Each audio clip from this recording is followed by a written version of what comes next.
y de trabajo del miocardio. Entonces, cuando yo veo un electrocardiograma, estoy indirectamente viendo todo el corazón. ¿Qué pasa con la aurícula? ¿Qué pasa con el ventrículo? ¿Y en qué condiciones está trabajando el corazón? ¿Y qué tipo de nutrición tiene? Si la nutrición es adecuada, que permite un metabolismo aeróbico, el electrocardiograma solamente se modifica en el sentido que sube la frecuencia cardíaca.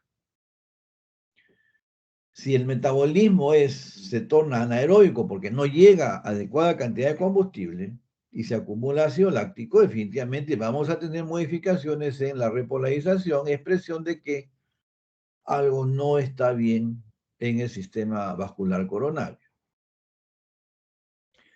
Entonces, queda claro que un electrocardiograma muestra aurículas, ventrículo, trabajo y nutrición del miocardio.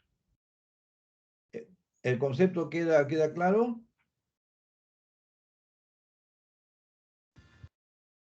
Sí, doctor. Entonces, cuando hacemos la prueba de esfuerzo, registramos un electro. Por supuesto, hay que examinar al paciente primero. Preguntar por qué se pide la prueba de esfuerzo. Yo no puedo hacer una prueba de esfuerzo a ciegas. Es un paciente que tiene síntomas recientes. Es un paciente que la noche previa se despertó con disnea paroxística. Es un paciente que de repente tiene una arritmia, que ha tenido un síncope, que tiene soplo. Tengo que saber a quién le hago la prueba. No es un examen ciego. Hacemos un electrocardiograma en reposo y tomamos la presión arterial y hacemos que el paciente haga una actividad física que puede ser en bicicleta o puede ser en una banda sin fin, en una faja como la de los gimnasios. Y vean ustedes que este paciente al tercer minuto de la primera etapa, observen la modificación que hubo en el electrocardiograma. Este descenso del segmento ST y el aspecto rectilíneo del mismo me dicen que en este momento el miocardio está isquémico. ¿Recuerdan el gráfico de las derivaciones vecinas? Había en recuadro azul D1 ABL, B1, B2, B3, B4. No, perdón. En recuadro rojo D1 ABL, B5, B6. Recuadros azules B1, B2, B3, B4. Y recuadros amarillos D2, D3 y ABF. Si observamos, tengo modificaciones en los recuadros azules. Tengo modificación en los recuadros rojos. Y tengo modificación en los amarillos. Entonces, todo el corazón está con una nutrición inadecuada. A los 3 minutos, a nivel del mar. Imagínense si este paciente lo mando a la altura, a 4.000 metros, y el paciente tiene que caminar desde su alojamiento hasta donde va a hacer su actividad laboral, 300, 400 metros, que es la distancia promedio que hay en un campamento minero. Probablemente a los 50 metros se va a detener y a los 100 posiblemente se cae. Vean ustedes que a los 15 se detuvo la prueba a los 3 minutos y a los 15 minutos todavía tenemos notorios cambios de repolarización. Comparen ustedes la imagen del electro-basal, el electro a los 3 minutos, cómo se cae el segmento ST, y el electro a los 15 minutos, el segmento ST seguía infradesnivelado.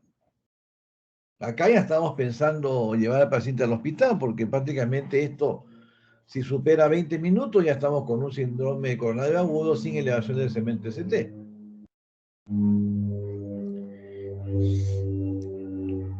Muy bien. Entonces, cuando tenemos software para analizar la prueba de esfuerzo, el software nos permite comparar el inicio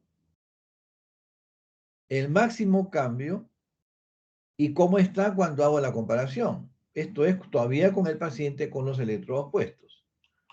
Y vean ustedes acá, pues, usando términos navales, no es un descenso del ST, sino es una inmersión del ST prácticamente, ¿no? Vean ustedes, casi 5 milímetros de descenso del cemento ST, derivación de 1, derivación ABL, B3, B4, B5, B6, 2, 3 y F. Todo el miocardio está bisquémico. Entonces, si vemos ahora en un electro normal qué arteria potencialmente puede estar comprometida, van a recordar ustedes que había los recuadros azules, habían modificaciones en el paciente que estamos viendo. Los recuadros rojos también tenían modificaciones. Y los recuadros amarillos también tenían modificaciones, prácticamente a enfermedad de las tres arterias. Una derivación que no tiene amigos, por mencionar un término de barrio, cuando tiene elevación del cemento ST, no se olviden de esto, anuncia enfermedad multiarterial o del tronco de la coronaria izquierda. Y si regresamos al primer electrocardiograma de los 3 minutos, vean ustedes cómo está la derivación que no tiene amigos, tiene supraesnivel. Entonces, cuando tengo un supraesnivel en ABR en un paciente agudo, automáticamente pensar que tengo o enfermedad de las tres arterias o enfermedad del tronco de la coronaria izquierda. En otras palabras, se cierra por completo la arteria o no la abro, tengo un muerto. Porque es enfermedad de tronco de coronaria izquierda o de tres vasos, la mortalidad es muy alta. Y el paciente está asintomático yendo a una evaluación para una visita laboral. Entonces, con este concepto, ¿le permitirían ir a la altura? No. Definitivamente que no. Y vean ustedes que un examen de reposo puede ser normal.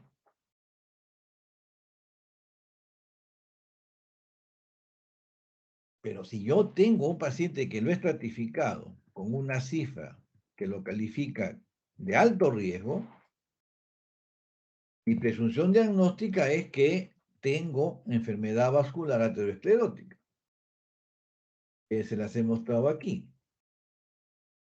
Una forma de verlo es observando la carótida. Por supuesto de que la información científica tiene pues grados de evidencia, de confiabilidad, etcétera, etcétera, pero hay un ítem que es la opinión de experto, porque alguien que ve un fenómeno definitivamente empieza a analizarlo y si el fenómeno se repite, como que ya se convierte en un concepto válido. Entonces, lo que yo he observado en mi práctica habitual es que cuando tenemos enfermedad carotidia, es en pacientes que tienen factores de riesgo. Y cuando tenemos pacientes que han acudido al hospital con accidentes mayores, arriba del 95% tienen enfermedad carotidia. Entonces, si yo tengo posibilidad de acceder a un diagnóstico precoz de enfermedad vascular antes que el corazón sufra el daño de un infarto, la decisión es obvia, ¿no? Tengo que utilizar las herramientas que tengo para beneficiar al paciente. Pero cuando revisen literatura van a ver que el concepto es que cuando hay placa, bueno, si hay placa, pues como estos casos no hay duda que el procedimiento es muy útil. Pero para que se forme la placa, como hemos visto en días previos, se necesita un proceso que empieza con esclerosis miointimal y con engrosamiento de la pared. Y más aún se necesita que el endotelio no funcione bien, y si regresamos nosotros aquí,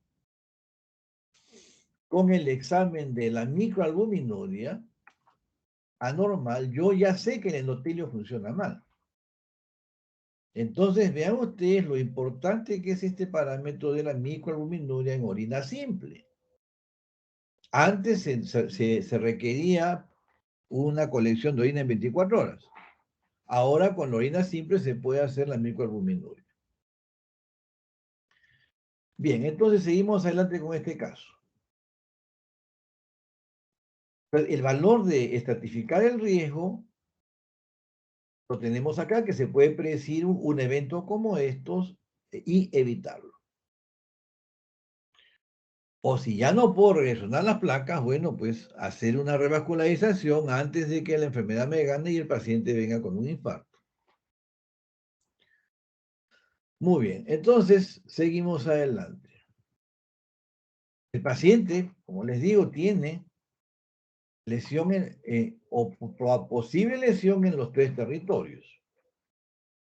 Y un marcador de severidad que es elevación del segmento ST en ABR. No se olviden, ABR cuando tiene supradesnivel en un agudo, pensar que o es el tronco de la coronaria izquierda o son las 3 arterias obstruidas. Este es un corazón que está latiendo.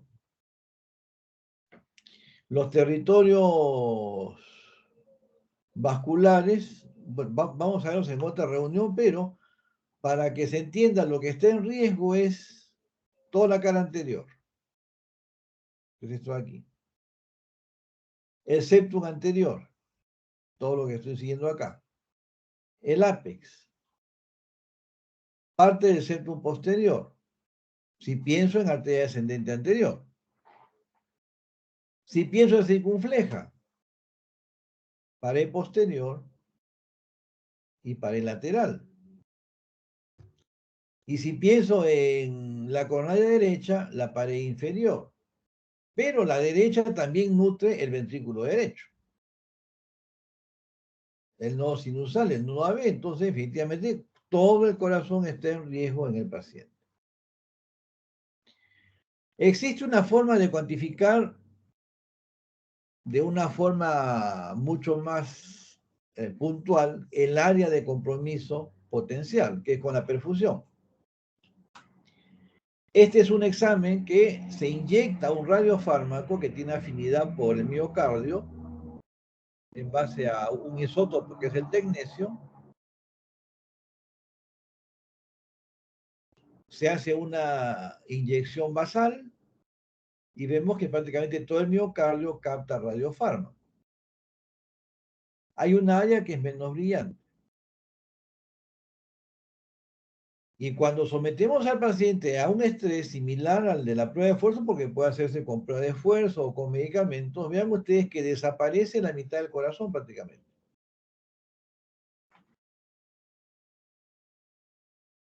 O sea, todo esto es lo que está potencialmente en riesgo de perderse si dejamos que se cierre la arteria o se cierren las arterias. Como comprenderán, pues si yo documento esto, más de 10% de isquemia es indicativo de revascularización, sea por intervencionismo o por cirugía. Intervencionismo es por catéter, que ahora se puede ingresar por arteria radial hasta la coronaria. Cirugía es bypass aorto coronario. Se va a hablar en la clase respectiva. Pero vean ustedes, en un paciente que está asintomático o oligosintomático con algunos signos que preocupan, como el cuarto ruido, el soplo carotidio, pero básicamente los antecedentes ya determino y puedo determinar con la tecnología actual que la mitad del corazón está en riesgo de perderse. Y si se pierde hoy día sábado, mañana domingo, el paciente ya está con insuficiencia cardíaca para el resto de su vida. Sí, supera el problema agudo, por supuesto. Tenemos que recordar que en la primera hora de 100 coronarios se mueren 50. Entonces, en la perfusión miocárdica, la posible cicatriz es toda el área negra. Definitivamente, pues, si recordamos que en este punto y en este punto están los músculos papilares, si se rompe un músculo papilar, insuficiencia mitral aguda, y el paciente, pues, no la cuenta.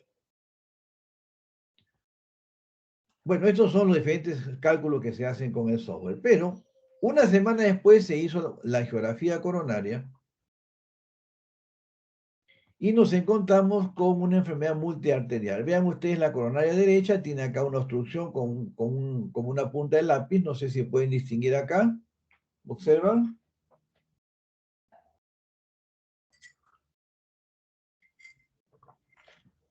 Doctor.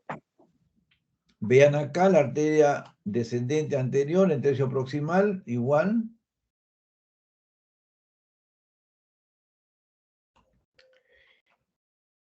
Y esta arteria no se ve muy bien, pero la derecha se iba hasta la punta y acá como que daba la vuelta parcialmente. Era una derecha que se denomina dominante porque da la descendente posterior y la lesión severa que teníamos acá en la descendente estaba en dos puntos, un punto y en el tercio medio otro punto de obstrucción, estaba siendo suplido parcialmente por la derecha, por eso en la coronaria derecha hay notorios cambios isquémicos, igual en las derivaciones cerca de la punta. Si regresamos, vean ustedes la derecha de 2 de 3 y ABF, y era básicamente B4, B5, B6 los cambios isquémicos. D1 y ABL también tenían, pero donde eran más notorios, 2, 3F, B4, B5, B6. Si regresamos a la prueba de esfuerzo, vean ustedes.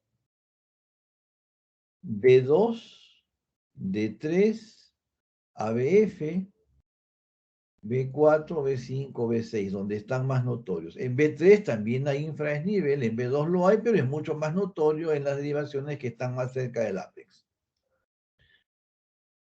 Entonces, se da el caso que a veces la enfermedad de una arteria se comporta como enfermedad de 3 arterias. Bueno, esto más es el tema de la práctica coronaria, pero si seguimos con los factores de riesgo, ¿cómo creen que reaccionó el paciente cuando se le dijo que no podía ir a la visita?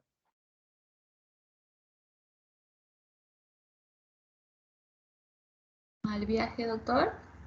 Sí, porque antes del cateterismo, con el resultado de la prueba de esfuerzo, con este resultado, yo le tuve que decir que lamentablemente no le podía autorizar el viaje,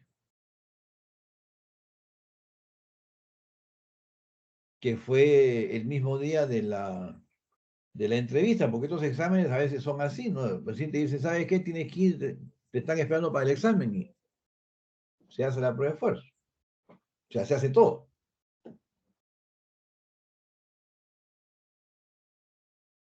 Por supuesto que la reacción fue, pues, que me había creído para dejarlo sin trabajo, pidió el libro de reclamaciones, hizo una queja, al día siguiente fue con la esposa fue, pues, más molesta que el caballero, que tenían hijos en la universidad, que como le iba a dejar sin trabajo al esposo, es decir, pero cuando le expliqué que había riesgo de muerte, por supuesto que tuve que ser pues muy cauto para decirle el riesgo de muerte. Comprenderán que decirle a una persona, usted se puede morir mañana, pues no es muy agradable, ¿no? Y es una noticia que nadie quisiera recibir. Y bueno, aceptó hacer la perfusión. En la perfusión ya no hubo forma de no hacer el cateterismo, se hizo el cateterismo. Y a las 2 semanas el paciente fue operado, le pusieron 4 bypasses y hoy día sigue trabajando con tratamiento médico óptimo permanente. De no haber estratificado adecuadamente a este caballero, hoy día estaría pues en el cementerio, ¿no? Ya probablemente ya no existiría porque esto fue hace como 7 años. Entonces, hasta el día de hoy la persona está con vida. ¿Por qué? Porque se diagnosticó precozmente un problema, pero que empezó con un examen de rutina. Empezó con hallazgos semiológicos, una pérdida sutil de la capacidad de ejercicio. Dejo hacer ejercicio porque me canso, porque no tengo tiempo. Pero ¿quién es la persona que dejó de hacer ejercicio y no tiene tiempo? Un paciente con múltiples factores de riesgo. ¿Qué hallazgos tiene el paciente que dejó de hacer ejercicio? Los crépitos basales, el cuarto horrible, el soplo carotídeo. Entonces uno tiene que tener malicia para interpretar lo que la historia clínica y el examen físico muestra para poder hacer un adecuado plan de trabajo. Que dependiendo las patologías tiene pues una secuencia. Por supuesto que si yo no he interpretado qué significa el cuarto ruido, qué significa el soplo carotídeo, me quedo con el electrocardiograma de reposo. Veo que es normal, señor, apto, vaya. Y cuando me llamen porque no se despierta, ¿qué digo? No es que el señor tiene hijos en la universidad y me dijo que cómo se podía quedar sin trabajo. Ya no hay marcha atrás. ¿Alguna pregunta sobre lo que es plan de trabajo o sobre este caso en específico que es aplicativo de lo que son las tablas de riesgo? Doctor, una pregunta. Después de ese bypass, ¿el señor puede ir a la altura con normalidad y todo eso? Claro, porque una de los principios del tratamiento quirúrgico es de que se hace revascularización completa. Y acá se colocaron 4 bypasses, o sea, se pone mamaria a descendente anterior, acá tuvo que hacerse un puente secuencial, aquí y en este punto, un bypass a la derecha, al tercio medio, porque acá hay otra obstrucción, y la circunfleja también tenía por este punto una lesión, entonces se hizo la revascularización completa. Posterior a la cirugía de bypass, se hacen estudios funcionales, el paciente entra para rehabilitación cardíaca, se le hace prueba de esfuerzo y el seguimiento después, dependiendo el caso, mensual o trimestral. Y cada año se hace una prueba de esfuerzo. O antes si el estado clínico cambia. Ahora, dependiendo los reglamentos de actitud psicosomática, hay condiciones que son inaceptables para algún tipo de actividades. Por ejemplo, si es un paciente que tiene daltonismo, no puede ser conductor de vehículos públicos, pero sí puede hacer otro tipo de trabajos en donde la discriminación de colores no sea importante. Un paciente con una condición cardíaca puede trabajar en minería, pero un paciente al que se le ha colocado un cardiodefibrilador por una miocardiopatía o por una secuela de infarto, lamentablemente no puede manejar algunos tipos de maquinarias en donde una descarga súbita, porque el paciente es una arritmia, puede hacerle que deje de manipular adecuadamente el equipo que está haciendo y haber consecuencias letales. Pero no es el único empleo de la minería. Y no es el único área de trabajo en zonas de gran altura dentro de la minería, por mencionar una actividad económica. Por eso es que en las empresas hay una oficina que se llama de medicina ocupacional, que hoy en día se ocupa de estos problemas y ver si los trabajadores tienen seguridad en el trabajo primero, si califican para una determinada área, y en base a eso, pues se evitan problemas.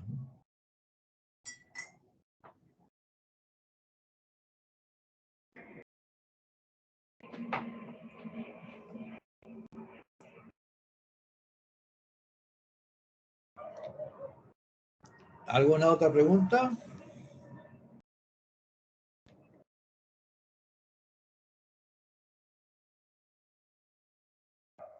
Muy bien. Vamos a ver qué hora es. 7:34. Vamos a ver otro caso clínico, pero con factores de riesgo pienso que ya tienen una idea bastante precisa, ¿no?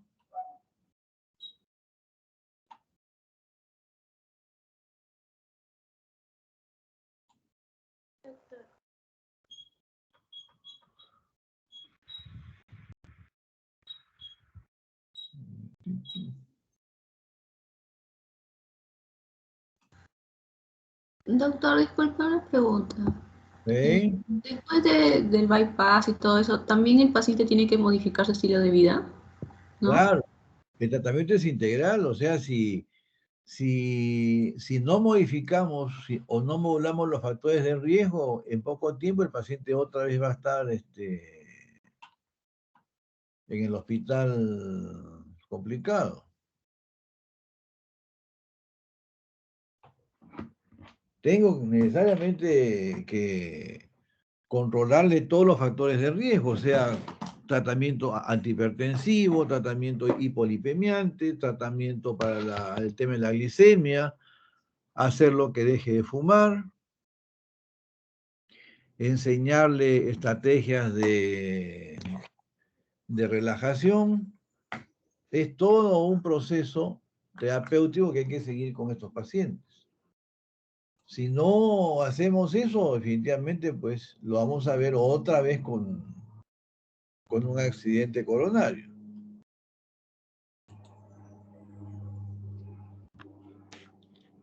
Es como si yo veo en la casa que un caño no cierra, gotea, le pongo un baldecito.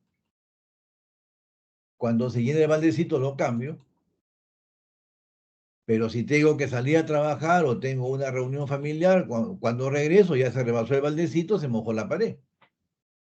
Si eso pasa todos los días, de repente hasta se puede caer la casa. Entonces tenemos que hacer un manejo integral de todos los factores de riesgo, si no, no hemos hecho nada.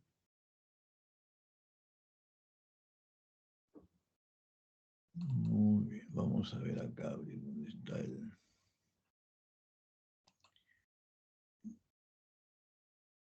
Bueno, este es un caso bastante interesante.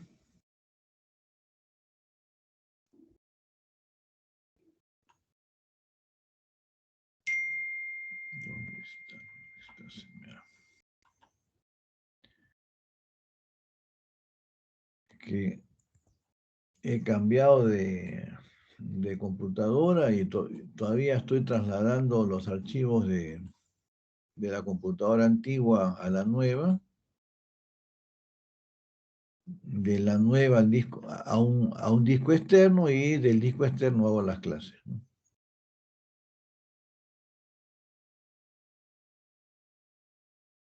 Hoy te encontramos. ¿No tienen alguna otra pregunta mientras tanto?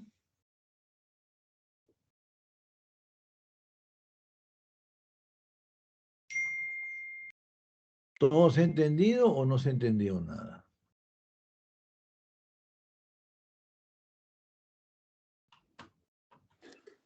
Sí, sí, sí, ya entendió, doctor. Se entendió muy bien.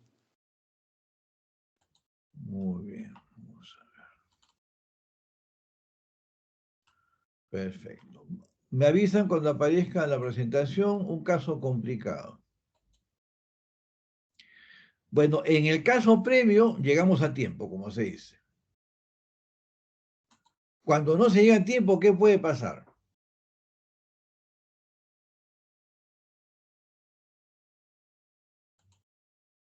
Muy bien. Este es un señor que tenía 72 años, varón sin antecedente, aparente enfermedad cardíaca. Luego de un trámite judicial, el señor presenta dolor precordial asociado a náuseas y vómitos. Si tuviésemos que ponerle un número a este dolor, por supuesto que lo único que sé es que el dolor se asoció a náuseas y vómitos, pero es dolor en el tórax, no es en el abdomen. ¿Qué número le ponen? De la clasificación semiológica del dolor que probablemente han conversado en otros segmentos. Entre 0 y 10, ¿cuánto le duele? ¿Qué número le ponen? Debe ser alto, doctor. 8. ¿Quién da más o quién da menos?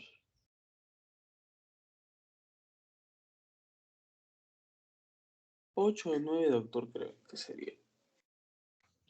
Claro, definitivamente, si el síntoma es dolor, la presencia de manifestaciones vegetativas anuncia un dolor si no es de 9, 10 o más de 10.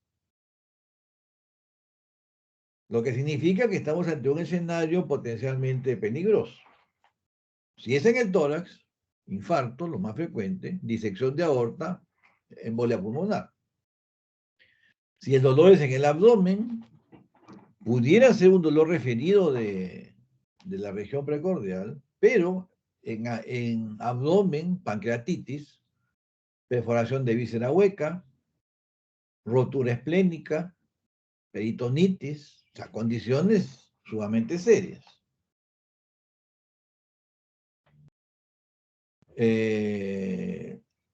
Acude a un trámite judicial y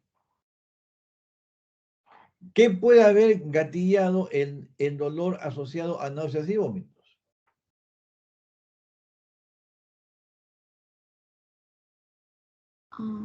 Algún tipo de estrés.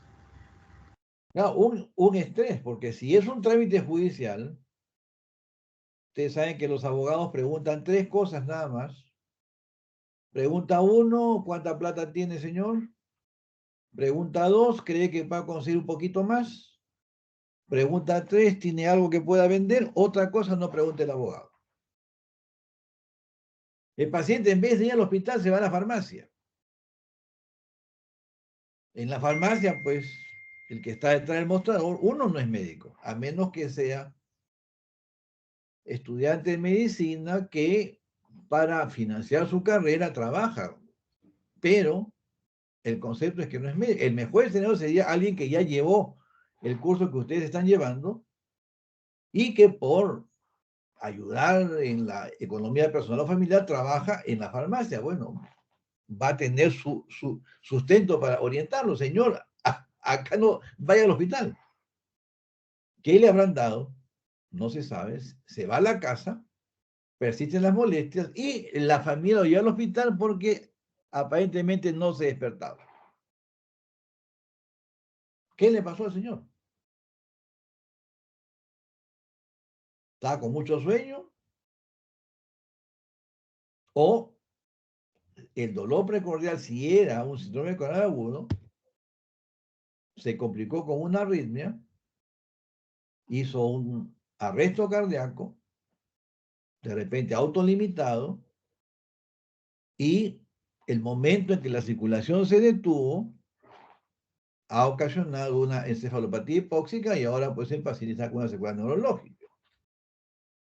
O de repente puede ser de que asociado al dolor precordial también tenía su problemita en el cerebro y de repente ha hecho un accidente vascular cerebral asociado a una elevación súbita de la presión arterial. O sea, la sospecha es que de repente tuvo un accidente mayor. ¿Cierto o no cierto?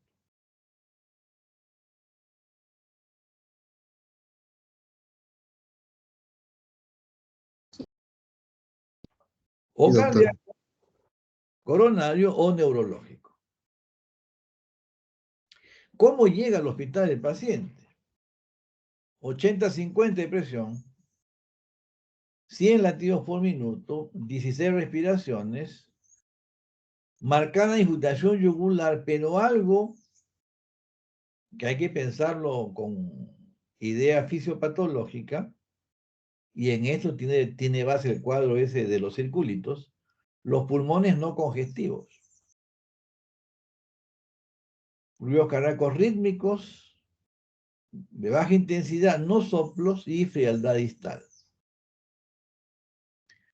Con la brevísima historia clínica, ¿cómo está el gasto cardíaco? Disminuido. Perfecto, tenemos frialdad distal con hipotensión. ¿Existe relación entre pulmones no congestivos, sin estertores y bajo gasto cardíaco? ¿O no necesariamente?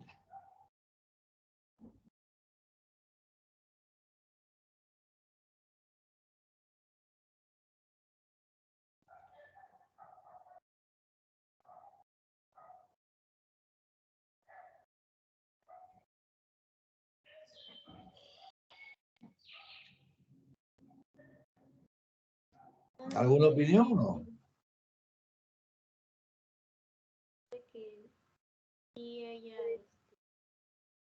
¿Hay relación? ¿Qué tipo de relación?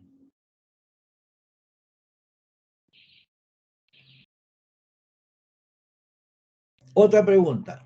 Si yo tuviese que ubicar fisiopatológicamente el problema, ¿lo ubico en el ventrículo derecho o en el ventrículo izquierdo? ¿O en los dos? Derecho. En el derecho. ¿Por qué razón? Puede ser por la ingurgitación yugular, doctor.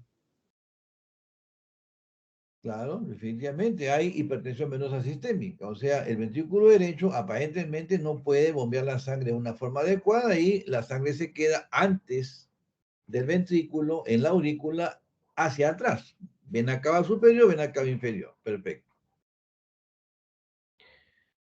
Si el ventrículo derecho no puede enviar adecuadamente sangre para que sea oxigenada en el pulmón, se entiende por qué no hay congestión.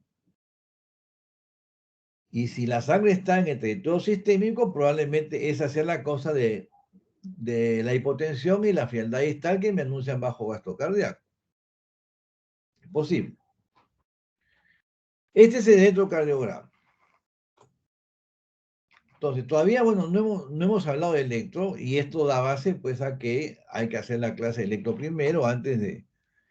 Pero como adelanto, vean ustedes acá que hay unos latidos que son estrechos, no sé si los ven bien, y otros latidos que son anchos. Es bastante diferenciable, ¿cierto o no cierto?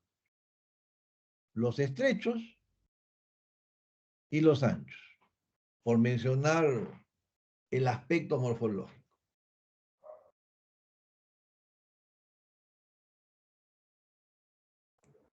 Si yo tengo que hacer una apreciación de un latido estrecho que tiene sus tres componentes, onda P, QRS y onda arteria, que es un latido que tiene conducción normal y origen normal. Pero un latido ancho que no tiene onda P previa, es un latido que tiene conducción anómala y origen anómalo. Entonces, en un paciente como este, agudo, hipotenso, que ha tenido un dolor intenso, que se ha perdido conocimiento, tenemos estos latidos que aparecen, cuidado porque esto, si la aparición es coincidente con la onda, el vértice de la onda T acá, en este punto, lo que sigue es una arritmia ventricular y muerte del paciente. Entonces, si le ponemos un nombre semiológico, ectoscopía electrocardiográfica, cuando yo tengo QRS ancho, hay que preocuparse. Así como cuando veo un paciente que me ve el pecho y llega pálido. Hay signos que anuncian problemas. En todo procedimiento siempre hay algo que me anuncia problemas serios. Y en el electro son estos latidos anchos. Si ubicamos las derivaciones vecinas, acá tengo D1, D2, D3, ABR, ABL, ABF, B1, B2, B3, B4, B5, B6. Y vean ustedes que D2, D3 y ABF empiezan con una deflexión negativa y el segmento ST está elevado. ¿Se acuerdan de los dibujos que presenté en la primera clase de la cardiopatía isquémica?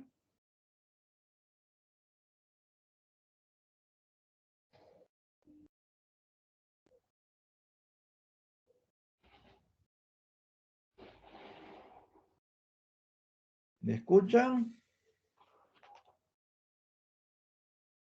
¿A cuáles se refiere? Los dibujos de la correlación que había con la presencia de placa aterosclerótica en el interior de la arteria. Claro, sí. Doctor. Venas grande y... Esta imagen, ¿con qué correlacionaba?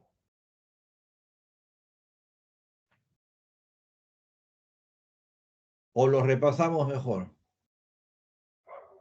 Sí, por favor. O sea, votación. Los que están de acuerdo que se repase, levanten la mano. Se aprueba. Acuerdo total. Vamos a revisarlos. Pero recuerden esta imagen.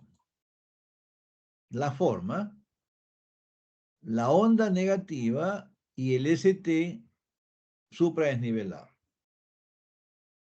Entonces vamos a ver por qué significa eso y con qué correlaciona. Tengo que ir acá, un momentito.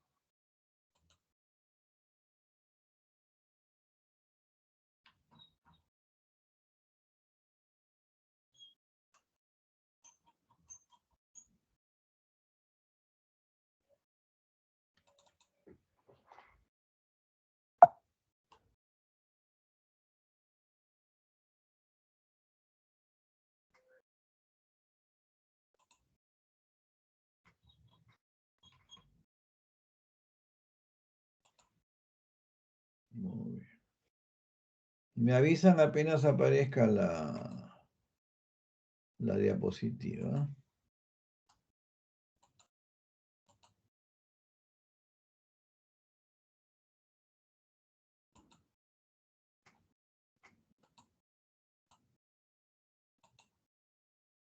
¿Apareció? Sí, ya se ve, doctor. Muy bien. Entonces, en la clase de introducción mencionamos de que cuando yo tengo un vaso sano, es decir, paciente que no tiene factores de riesgo, no fuma, hace ejercicio, paga sus impuestos, no ha subido de peso, no consume comida rápida, su electrocardiograma tiene, en teoría, esta morfología. Excepto las damas que por razones no muy claras pueden tener repolarización anómala en ausencia de enfermedad vascular.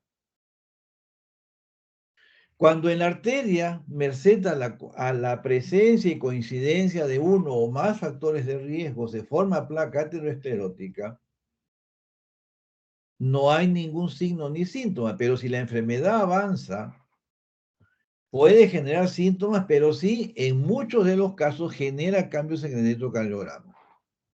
No necesariamente como el caso que vimos primero, pero potencialmente puede haber estos cambios. Pero si ocurre una demanda súbita metabólica del miocardio, como la que hicimos en la prueba de esfuerzo, la luz residual queda insuficiente para abastecer lo que el miocardio necesita. Si ocurre un aumento de demanda súbita porque la placa sufre un accidente, se forma un trombo plaquetario, se activa la cascada de coagulación y se reduce agudamente la luz, aparecen cambios en el electro. De isquemia, o sea, de falta de riego, desnivel negativo LST y ST recto, como se vio en la prueba de esfuerzo, o inversión de la onda T, como lo observamos también en la prueba de esfuerzo a los 15 minutos. Si el proceso desafortunadamente ocluye el vaso por completo, como se ve acá, lo que se ve es esto: desnivel positivo del segmento ST. Hay una cascada isquémica que la mencionamos también en la clase, que si no abrimos el vaso, o sea, si no revascularizamos, sea con trombolisis o con angioplastía, el músculo comprometido se necrosa, se destruye. Y cuando se pierde músculo, aparece una onda negativa y el ST persiste elevado por lo menos hasta los 7 días después del infarto. El concepto es que cuando yo tengo supradesnivel del ST y onda R, el músculo está pidiendo ayuda urgente. Es como cuando el avión se está cayendo, que empieza a decir Mayday, Mayday, Mayday, igualito. Lo que suena en la película es lo que el músculo nos está pidiendo. Nos está pidiendo ayuda. Y la ayuda es abrir la arteria. Si pasan 2 horas y el vaso no se abrió, lamentablemente empieza a haber un proceso de edema miocárdico y posteriormente necrosis miocárdica. En el electrocardiograma, cuando ya tengo necrosis, se ve la onda Q. Entonces, si ustedes recuerdan la breve historia que he presentado de segundo caso, el paciente tiene un dolor agudo en un trámite administrativo. El paciente no va al hospital de inmediato, se fue a la farmacia, se fue a su casa, aparentemente desarrolla una complicación asociada a un síndrome coronario, una arritmia posiblemente, o como el infarto es en cara inferior, posiblemente un bloqueo transitorio que genera hipotensión severa y de repente daño cerebral, pero lo que se ve en el electrocardiograma es una onda Q. Recuerdan que les dije que graben la imagen que se veía en 2,3-IF. Es esto. Y cuando yo veo onda Q significa que desafortunadamente ya se necrosó el miocardio. Ahora, aunque esto se va a revisar en una clase especial, recordemos la cascada isquémica que me parece la tengo acá. No, esto es en otra presentación. Faltan 3 minutos para conectarme al ministerio.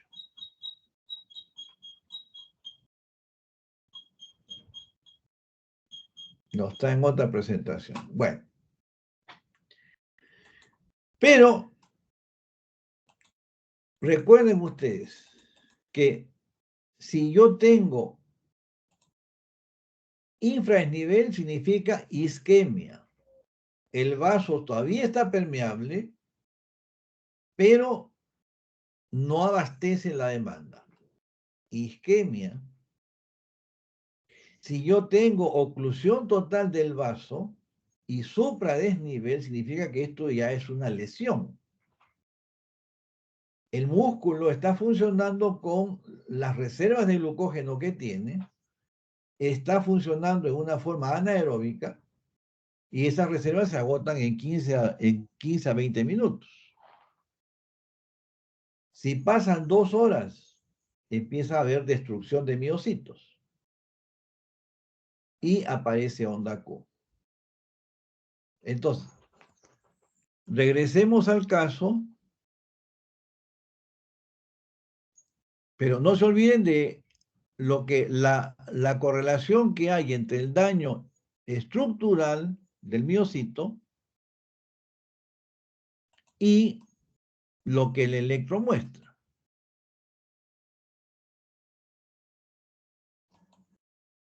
Acá está. Entonces, vean ustedes, observan la onda Q,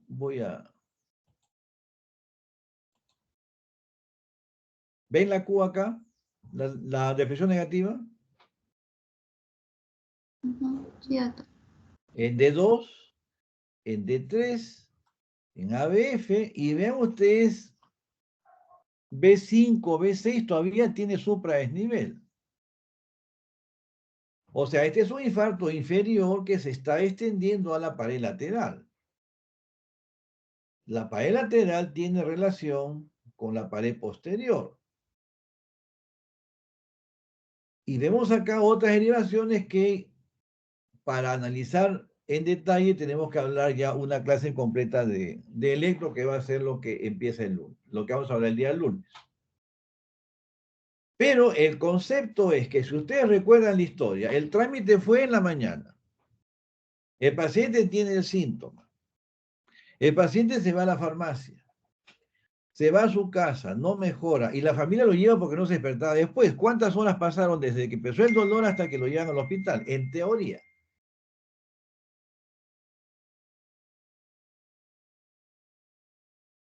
Como 5 horas, 6 horas. Definitivamente pasaron más de 2 horas. Ujú. Tiempo en que aparece la necrosis. Entonces, cuando tengamos un paciente con un síndrome coronario agudo, es fundamental la semiología cronológica de cuánto tiempo está con dolor. ¿A qué hora empezó el dolor? ¿O a qué hora se hizo más intenso? Porque si a este paciente yo le pongo un trombolítico, le voy a generar una rotura cardíaca. Si es que ya no está en proceso de rotura.